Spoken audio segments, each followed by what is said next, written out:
Bugün mən bizim ünvanlanan vaginoplastika əməliyyatı haqqında danışmaq istəyirəm. Doğuş zamanı toxumalar genişlənir. Əslində bizim qadın bədəni, uşaqlıq yolu bu genişliyə tam uyğunlaşıbdır. Vaginanın toxumaların elastikliyi çox yaxşıdır. Bəzi hallarda vaginada, uşaqlıq yolunda, uşaqlıq boynunda çatlaq, cırıqlar yaranır.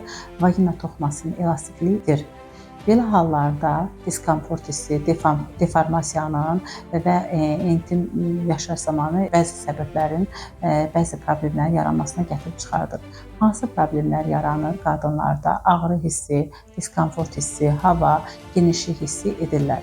Bütün bunların həlli yolu var. Biz vaginoplastika əməliyyatı ilə vaginanın əvvəlki görünüşünü bərpa edə bilərik. Burada hansı əməliyyatlardan söhbət gedir? Popografiya, perinoplastika və labiaplastika. İlk öncə vaginal hisslər bərpa edilir, sonra perineal nahiyyə, ən sonunda isə labianın formasının korreksiyası olunur. HCC Clinical Hospital. Sağlamlığınızı bizə etibar edin.